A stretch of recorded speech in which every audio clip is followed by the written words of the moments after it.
जब प्रकृति जब प्रकृति भी शिव को नमन करती है। नमस्कार सनातनियों। सावन साल का एक ऐसा महीना होता है जिसका इंतजार सभी लोग करते हैं। इंतजार बारिश की उन टपकती बूंदों का, मिट्टी से आती हुई सौंधी सी खुशबुओं का, बूंदों की मधुर आवाज का, दूर कहीं से आ रही पकौड़े की महक का, मंदिर से आ रही घंटियों की आवाज का और हर हर महादेव के जयकारों का। क्या आपने भी कभी महसूस किया है कि जब सावन आता है तब सिर्फ मौसम ही नहीं बदलता, बल्कि शिव भक्ति की लहर भी पूरे वातावरण में फैल जाती है। हर तरफ हरियाली लहरा रही होती है, बारिश के रिमझिम बूंदें धरती पर गिर रही होती हैं और इन्हीं बारिश की रिमझिम बूंदों के बीच भगवान भोलेनाथ की भक्ति की महिमा चारों ओर गूंज रही होती है। यही तो है सावन, जो सिर्फ बारिश का मौसम नहीं है, बल्कि सनातन धर्म की परंपराओं और शिव भक्ति में डूब जाने का भी मौसम है। सावन में ऐसा लगता है मानो जैसे प्रकृति भी शिव को नमन कर रही है। लेकिन इस भक्ति के महीने में छिपे हैं कई कहानियां, रहस्य और प्रश्न, जिनके उत्तर जानना हर सनातनी के लिए उतना ही आवश्यक है जितना उन्हें निभाना। तो कुछ साधारण प्रश्न कभी ना कभी आपके मन में भी आए होंगे, जैसे हम सावन में शिव जी की पूजा क्यों करते हैं? हम हर सोमवार को शिवलिंग पे गंगा जल क्यों चढ़ाते हैं? शिव जी को बेलपत्र क्यों चढ़ाते हैं? हम सावन में प्याज, लहसुन और मांस क्यों नहीं खाते? सावन में लोग शादी क्यों नहीं करते? महिलाएं हरे रंग के कपड़े और चूड़ियां क्यों पहनती हैं? और सबसे बड़ा सवाल, कौन सी बात हमारे धर्म ग्रंथ में लिखी हुई है और कौन सी बातें बस लोगों द्वारा बनाई गई बेवजह कहानियां हैं? ऐसे ही और भी बहुत सारे प्रश्न हैं जो आपके मन में अनेकों बार आए होंगे, परंतु या तो हमने उत्तर ढूंढने की कोशिश नहीं की या किसी ने हमें इसके बारे में बताया नहीं। इसलिए सावन के इस नए वीडियो सीरीज के साथ हम लाए हैं एक कहानी के माध्यम से आपके सावन संबंधित सभी प्रश्नों का शास्त्रों के अनुसार उत्तर, वो भी बिल्कुल सरल भाषा में। तो आइए चलते हैं दूसरे भाग में। भाग 2, सावन का आध्यात्मिक स्वरूप और शिव भक्ति। नमस्कार सनातनियों, सावन कथा सीरीज के दूसरे भाग में आपका स्वागत है। तो आइए कहानी की शुरुआत करते हैं। ये कहानी है आशा जी और उनकी बहू सुनीता की। आशा जी एक शांत स्वभाव की, ज्ञान और परंपरा से जुड़ी हुई महिला हैं। वर्षों तक सरकारी स्कूल में हिंदी पढ़ाने के बाद अब रिटायर हो चुकी हैं। शादी के बाद उनका बेटा और बहू अमेरिका से पहली बार भारत आए हैं। सुनीता को नई नई चीजें समझना और जानना काफी पसंद है, इसीलिए वो जब से आई हैं तब से हर चीज पर किसी न किसी प्रकार के सवाल पूछ रही हैं। गांव में सावन की तैयारियां पूरे जोर शोर से चल रही हैं। सुनीता अपने घर में भी हो रही सावन की तैयारियों को देख रही हैं। तैयारी किस लिए की जा रही है उसे नहीं पता। तभी सुनीता की नजर अपनी सास पर पड़ती है जो पूजा की थाली सजा रही है। वो अपनी सास के पास जाती हैं और पूछती हैं, मम्मी किसी की शादी होने वाली है क्या? मैं कई दिनों से देख रही हूँ, आप रोज घर को सजाती रहती हो। आशा जी हंस पड़ी और पूजा की थाली रखते हुए बोली, नहीं बेटा, किसी की शादी नहीं हो रही है। ये सब सजावट तो सावन के लिए हो रही है। सावन ये क्या होता है? बेटा, जैसे अंग्रेजी कैलेंडर में जनवरी से लेकर दिसंबर तक महीने होते हैं, उसी तरह हमारे सनातन धर्म में भी हिंदू कैलेंडर होता है, जिसे हिंदू पंचांग कहते हैं। इस हिंदू पंचांग के हिसाब से सावन साल का 5वां महीना होता है, जो हमेशा जुलाई और अगस्त के महीने में आता है। लेकिन मम्मी आप लोग सावन के लिए इतनी सजावट क्यों कर रहे हो? बेटा, वैसे तो सावन मनाने के बहुत सारे कारण हैं, लेकिन सावन में खासकर सभी सनातनी लोग भगवान शिव की पूजा करते हैं। शिवलिंग पर जल और पंचामृत चढ़ाते हैं ताकि उनके गले में मौजूद विष की गर्मी से उनको राहत मिल सके। गले में मौजूद विष मैं समझी नहीं, क्या इसके पीछे कोई कारण है? हाँ बिल्कुल, सनातन धर्म में हर मान्यता के पीछे कोई ना कोई कारण होता है। रवि ने आते हुए कहा। सुनीता की आंखों में चमक आ जाती है। वो अपनी सास से कहती हैं, मम्मी जी फिर तो मुझे भी शिव जी की इस कहानी के बारे में जानना है, प्लीज सुनाइए ना। ठीक है तो सुनो।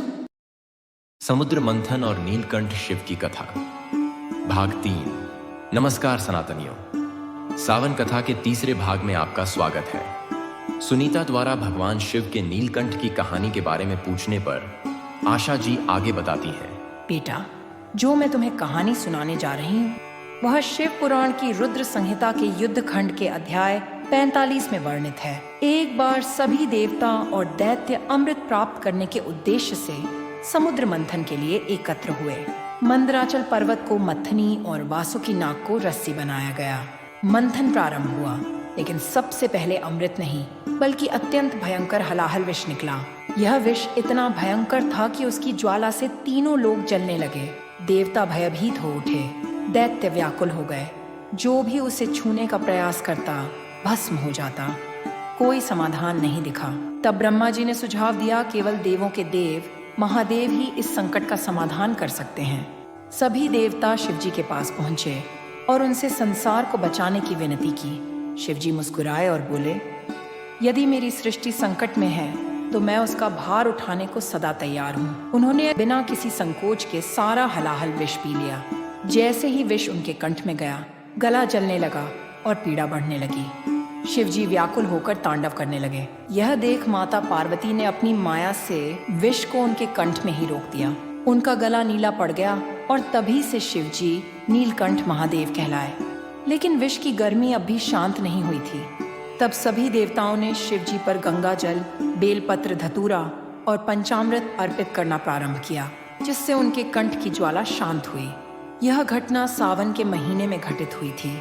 तभी से आज तक हर सावन के सोमवार को भक्तजन शिवलिंग पर जल, बेलपत्र और धतूरा अर्पित करते हैं, ताकि भगवान नीलकंठ की जलन शांत हो सके। ओह, तो शिवलिंग पर जल चढ़ाने का ये कारण है? हाँ, और ऐसा माना जाता है कि जो व्यक्ति सावन के प्रत्येक सोमवार को व्रत रखता है और श्रद्धा से शिवलिंग पर जल चढ़ाता है, उसे 100 जन्मों का पुण्य प्राप्त होता है। तब तो मम्मी जी, मैं भी आपकी तरह सावन के सोमवार का व्रत रखूंगी। तुम्हें सिर्फ सोमवार ही नहीं बल्कि मंगलवार का भी व्रत रखना चाहिए, अपने पति की लंबी उम्र और सुख समृद्धि के लिए। मंगल गौरी व्रत, ये कौन सा व्रत है? सावन में मंगल गौरी व्रत कुंवारी लड़कियां और विवाहित महिलाएं दोनों ही रखती हैं। जहां कुंवारी लड़कियां अच्छे और मनचाहे वर की प्राप्ति के लिए यह व्रत करती हैं, वहीं विवाहित स्त्रियां अपने पति की दीर्घायु और परिवार की सुख समृद्धि के लिए इसे करती हैं। क्या इसके पीछे भी कोई कथा है? बिल्कुल, इसके पीछे भी एक पौराणिक कथा है, शिव और पार्वती जी की। तो मम्मी जी, मुझे वो कहानी भी सुननी है। बिल्कुल बेटा, वो कहानी हर सनातनी को सुननी चाहिए। सावन का अर्थ ही है सुनना। तो सुनो, यह कथा शिव पुराण की रुद्र संहिता के पार्वती खंड अध्याय 22 और 23 में वर्णित है। माता पार्वती की तपस्या और स्त्रियों का व्रत, भाग 4। नमस्कार सनातनियों, सावन कथा के चौथे भाग में आपका स्वागत है। आइए अब आगे आशा जी के मुख से शिव और पार्वती की दिव्य कथा सुनते हैं। आशा। बहुत समय पहले की बात है। हिमालय की बर्फीली चोटियों पर एक कन्या का जन्म हुआ, जो भगवान शिव की पहली पत्नी भगवती सती का पुनर्जन्म थी। उनका नाम था पार्वती, राजा हिमवान और रानी मेनका की दिव्य पुत्री। पार्वती का मन बचपन से ही शिव भक्ति में रमा रहता था। जब उन्हें ज्ञात हुआ कि वे स्वयं शिवजी की अर्धांगिनी बनने के लिए ही पुनर्जन्म लेकर आई हैं, तब उन्होंने दृढ़ निश्चय किया कि वे भगवान शिव को ही अपने पति के रूप में स्वीकार करेंगी। उन्होंने कठोर तप का मार्ग अपनाया। पर्वत की ऊंचाई पर जाकर पेड़ों की छाल पहनकर तपस्या करने लगीं। प्रारंभ में फल और पत्तों से संतोष किया, लेकिन समय के साथ उन्होंने पत्ते भी त्याग दिए। इस कारण उन्हें अपर्णा कहा गया। उनके होठों पर बस एक ही मंत्र था, ओम नमः शिवाय। दिन हो या रात, गर्मी हो या बर्फबारी, पार्वती का ध्यान अडिग था। उधर कैलाश पर्वत पर भगवान शिव ध्यानमग्न थे। देवताओं ने उन्हें जगाकर कहा, हे महादेव, पार्वती वही सती हैं जिन्होंने अब पुनः जन्म लिया है। वे कठिन तपस्या कर रही हैं। कृपया उनसे विवाह करें, ताकि आप दोनों से उत्पन्न संतान द्वारा तारकासुर जैसे दैत्य का अंत हो सके। भगवान शिव मुस्कुराए और बोले, जो सच्चे भाव से मेरी भक्ति करता है, मैं उसका त्याग कभी नहीं करता। फिर भगवान शिव स्वयं पार्वती के पास पहुंचे, उनकी तपस्या स्वीकार की और दोनों का विवाह अत्यंत भव्य रीति से संपन्न हुआ। इसी पावन विवाह की स्मृति में ही हम आज भी सावन माह में शिवरात्रि का पर्व श्रद्धा से मनाते हैं। इसीलिए बेटा, जिस प्रकार माता गौरी ने शिवजी को पाने के लिए तपस्या की थी, उसी श्रद्धा और समर्पण से हम सभी स्त्रियां सावन में व्रत रखती हैं। हरे रंग के वस्त्र पहनकर माता गौरी और शिवजी की पूजा करते हैं, ताकि वैवाहिक जीवन में प्रेम, समर्पण और सुख समृद्धि बनी रहे। मम्मी जी, अब मुझे समझ आ गया कि हम सावन में व्रत क्यों रखते हैं। लेकिन व्रत वाले दिन क्या करना होता है, उसकी विधि विधान भी तो बताइए। वो भी बताऊंगी बेटा। तो सनातनियों, आशा जी की वाणी से सुनिए मंगल गौरी व्रत की पौराणिक कथा अगले भाग में। सावन में ये वर्जित है, भाग 5। नमस्कार सनातनियों, सावन की शुरुआत हो चुकी है। सुबह का समय है। घर के आंगन में हल्की सी गीली मिट्टी की महक है। आशा जी तुलसी को जल दे रही हैं। तभी वो अपनी बहू सुनीता को आवाज देती हैं। बेटा सुनीता, जरा रसोई से सब्जी ले आओ, कुछ खास बनाने का मन है आज।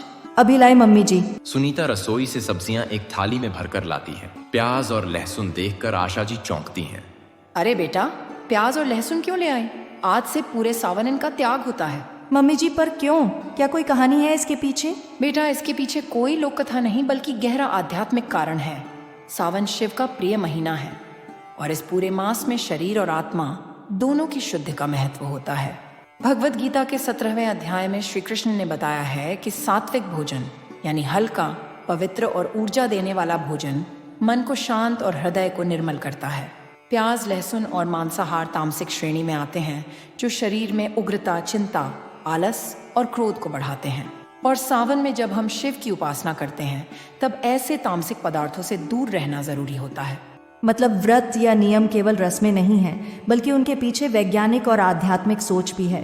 बिल्कुल बेटा, हमारे ऋषि मुनियों ने जो नियम बनाए वो केवल दिखावे के लिए नहीं थे, वो जीवन को सरल, शुद्ध और अनुशासित करने के लिए थे। और सावन तो तप और भक्ति का महीना है। इस पूरे मास में व्रत, रुद्राभिषेक, शिव नाम का जाप और सात्विकता का पालन सबसे बड़ा धर्म माना गया है। और मम्मी जी, रवि बता रहे थे कि सावन में शादियां नहीं होती, क्या वो भी किसी वजह से? हाँ बिल्कुल, सावन में आकाशीय ग्रह नक्षत्रों की स्थिति शुभ विवाह के लिए अनुकूल नहीं होती। इसी वजह से वैदिक ज्योतिष के अनुसार इस महीने विवाह को वर्जित माना गया है। साथ ही यह मास आत्मचिंतन, ध्यान और शिव की भक्ति के लिए आरक्षित है, न कि सांसारिक आयोजन के लिए। मतलब हर परंपरा के पीछे कोई ना कोई गहरी बात है जो हमें जीवन जीने का सही तरीका सिखाती है। ठीक कहा बेटा। अब इस सावन तुम भी मन, वचन और कर्म से शिव भक्ति में लग जाओ। सावन के दिन बीतते हैं और आता है सावन का पहला सोमवार, शिव का दिन। सुनीता जीवन में पहली बार व्रत रखती है।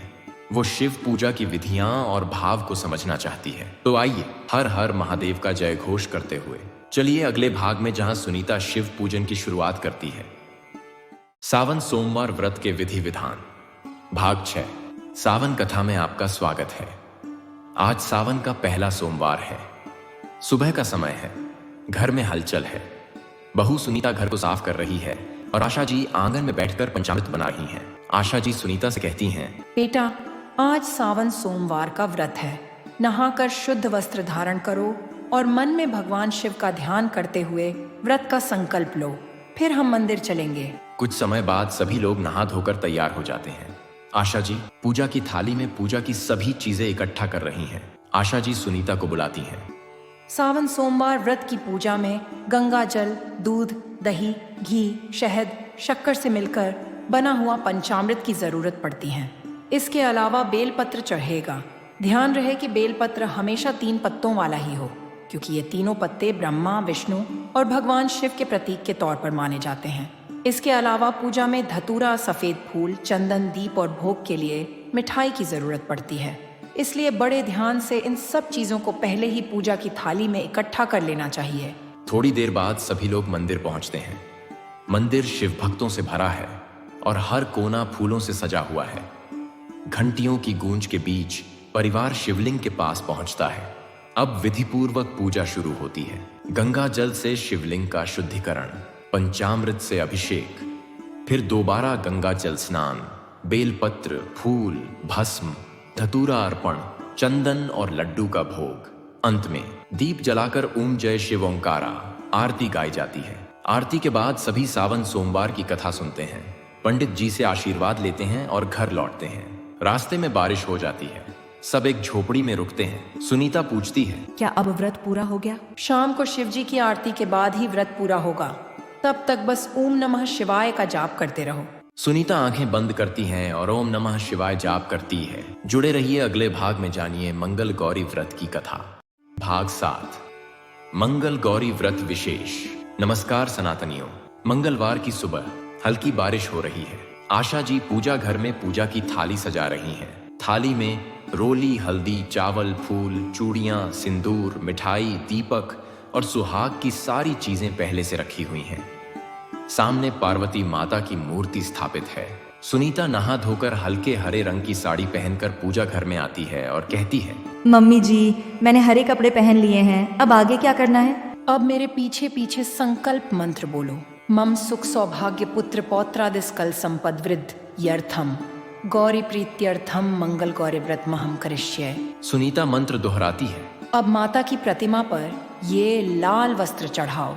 ध्यान रहे, लाल या पीले रंग का वस्त्र ही चढ़ाना चाहिए।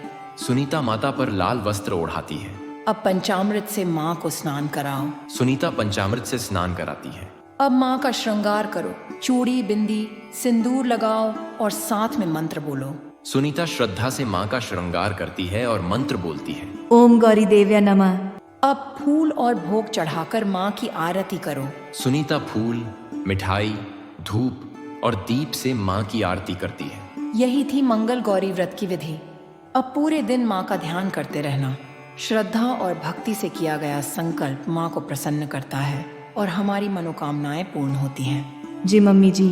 उसी समय घर के बाहर रवि कावड़ यात्रा के लिए तैयार खड़ा है। गेरुए वस्त्र, रुद्राक्ष की माला और कावड़ कंधे पर लिए शिव भक्ति में लीन रवि अपने साथियों के साथ ओम नमः शिवाय और हर हर गंगे के जयकारों के साथ यात्रा पर निकल पड़ता है। सुनीता घर के बाहर खड़ी होकर इस दृश्य को श्रद्धा और गर्व से देख रही होती है। नमस्कार सनातनियों, आइए अब सावन कथा के आखिरी भाग में प्रवेश करते हैं। कई दिन की बारिश के बाद चारों तरफ हरियाली दिखाई दे रही है। नदी और तालाब पानी से लबालब भरे हुए हैं। खेतों में किसान धान की रोपाई कर रहे हैं।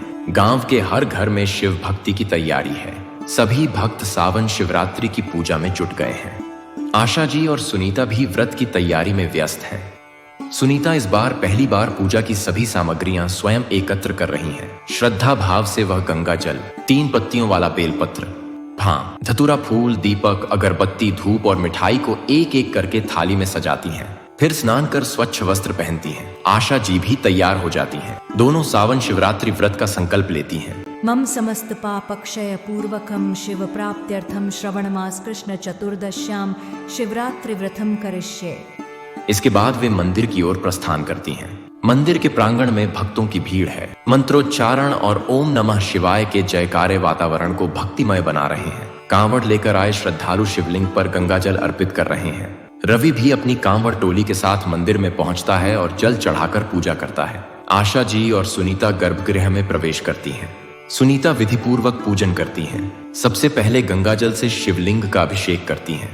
फिर पंचामृत से स्नान कराती हैं। पुनः गंगा जल चढ़ाकर शुद्ध करती हैं। फिर बेलपत्र, भांग, धतूरा और भोग अर्पित करती हैं। भस्म से अभिषेक कर दीप, धूप और अगरबत्ती से पूजन करती हैं। अंत में ओम शिव ओंकारा आरती गाते हुए शिवलिंग की परिक्रमा करती हैं। पूजा पूर्ण होने के बाद दोनों मंदिर प्रांगण में बैठकर पंडित जी द्वारा की जा रही शिव चर्चा सुनती हैं।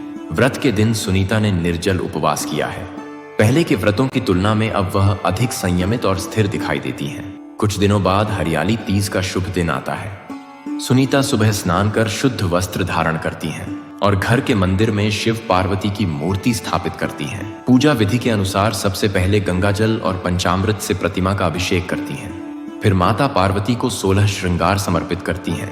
पूजा के उपरांत अखंड सौभाग्य की प्रार्थना करती हैं। घर के बाहर आंगन में रवि झूला लगाने की तैयारी कर रहा है। गांव की स्त्रियां और कन्याएं पारंपरिक गीतों के साथ झूला झूलने आती हैं। सुनीता भी उनके साथ इस उत्सव में सहभागी होती हैं। पूरे सावन मास का यह अनुभव अब स्मृति में बस चुका है। सुनीता जब विदेश लौटने की तैयारी करती हैं, तो उन्हें यह महीना किसी तपस्या की तरह लगता है, एक साधना।